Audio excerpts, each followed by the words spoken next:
Loop, loop, skip to my loop. Skip to my loop, my dar. Okay. Vigets, bonjour. Today we're going to talk about Python loops. Loop-de-loop. So basically what we're looking at here is a while loop. So essentially we are evaluating a condition at the beginning of the loop. So while task, which is a variable, which we initialize here, setting it to a value of 1, while task is not equal to nothing, so we have empty quotes. So while task is not empty, essentially is what we're saying here, do all of this stuff, right? Now, you know, in Python, the way that you sort of specify groups of code is through your indentation. So everything at this level of indentation is part of that loop. So this print hello is actually outside of the loop. So I want to let you guys understand a critical part of how loops work.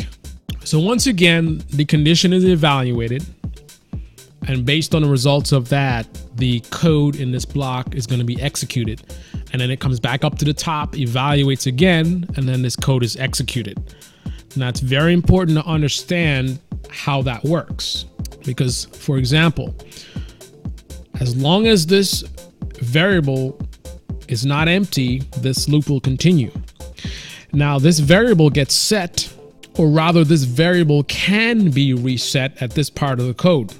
At this part of the code, the user is allowed to enter value. So we're taking raw input. So whatever the user enters is going to be assigned to the variable task. So in theory, at this point in the code, if you just hit enter, then this variable will be assigned basically to nothing. So task will equal nothing, right? So in theory, now this condition is no longer true. Task is no longer not equal to nothing, because task is actually equal to nothing. If you hit enter here, task will be equal to nothing, which is this condition failing. Now you might think that at that point in time the loop will just stop, but take a look at what actually happens.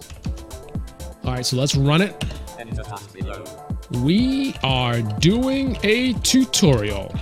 So task is equal to that value. So the loop, of course, continues. Now it wants details, blah, blah, blah, enter. Press enter when task is complete. And now this is the second iteration of this loop. So now let's set task to nothing and see what happens. So I'm just going to hit enter and boom. So as you can see, as a debugging thing, I had it print out what the current value of task is. So you can see task is currently equal to nothing, right? Remember, the condition is while task is not equal to nothing, right? It's going to continue doing the code. But right now, task is actually equal to nothing. So the condition is officially broken. However, notice that the loop is continuing, right? Or the iteration through the loop is continuing. So if I can enter details, hit enter when task complete, take a 5-minute break, and now the code stops. So you see that unless you specifically tell or allow a gateway to where the loop can be broken, right? You can use break, for example, right? Unless you set like an if statement in there, where if task equals nothing, then break, right? Unless you did that, the loop will always continue to the bottom. Now, the critical thing for you to understand in terms of why it behaves that way is, remember, once again, when is the condition evaluated? Like, that's a critical thing to understand. When is the condition evaluated? The condition is evaluated at the beginning of the loop. Only once, at the beginning of the loop. So at this point in time, when you're prompted for a task and you enter no value, that activity is irrelevant as far as the loop. This value being nothing only becomes relevant at evaluation time. Evaluation time is the entrance to the loop, right? So you have to make it all the way to the bottom in order to get back to the top again to reevaluate. So you have to consider that the way that the while loop works is it's kind of like a key. It's a key that allows you access to a block of code. Now, this particular key is a skeleton key, right? So any key, so if you type in any value at all, then you will be allowed entry into this loop, right? The only thing that will not allow you into this loop is nothing. If you come up to the door and you just try to turn the knob without any key at all, then you will not be allowed in, right? So at the end of the loop, when it comes back up, right? If at that point in time, you have no value for task, then you will be denied entry into this loop. Only when you come to the beginning of the loop and there's a value set can you enter here. Now, you may be looking at this where task is actually set to a value. Now that's just initializing the variable, because if you didn't do this, then when you do this while task, it'll fail, because what is task? Right? Task has to exist first before you can test it, right? So you initialize it with giving it some kind of value, but this is not part of the loop. So this will never be set again.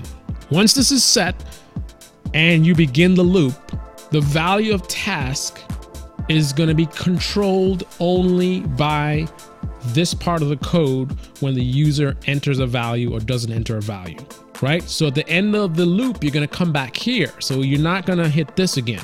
So that means if you don't enter a value, when you come back here, you will be denied access to this. But anytime you enter a value at all, when you come back to, when you go to the bottom and you come back up to the top, anytime you've previously entered a value, you will have a key that will allow you to re-enter the loop. So always remember, in Python, the loop, a while loop, will always complete unless you specifically deny that completion by putting in some kind of logic that triggers a break. Now we can actually do that right now because this is not the behavior that I want in this program. So what I'm going to do is we're gonna retest the value right after it's set. So what we're gonna do is, and actually this will be much easier in gedit. So let's gedit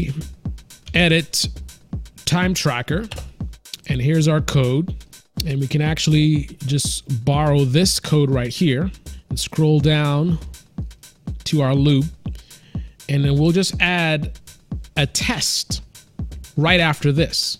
So what we'll do here is we'll put an if statement here, and we'll say if task equals nothing, then what we're gonna do, we'll just add a break.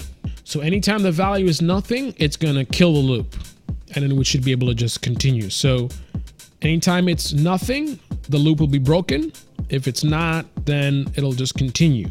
So let's go ahead and give that a shot. And running. Testing. Actually, let's do no value and see if it kills the loop. Okay, so the condition was met, but we got a typo in there. So let's go in there. All right. So let's enter nothing, and there you have it. So now, whenever you enter nothing, if condition is met, which triggers a break, and that kills the loop. And you can see the code that gets executed after that, where it says hello, that's outside of the loop. So we got outside of the loop and moved on to the end of the program. Now let's see what happens if we actually enter a value. Tutorial. You guys are smashing the like button and subscribing, and I thank you. All right. I mean, we can already see it's functioning as we expected, right? By us entering a value for task, it's continuing the code. All right. And now we can hit enter and it restarts. So now we're back, starting the loop over once again. So I can now break the loop by entering no value, And there you have it. So it's that simple. Smash that like. That was a little bit over the top. All right, guys, thanks for watching. And again, subscribe, smash the bell. And that's the only way you're going to get notified when I upload new awesome videos right here on this amazing channel. And until the next episode, salut! Vigets! Arrivederci. Ciao. Welcome. Yeah! Loop, loop, skip to my loop, my darling.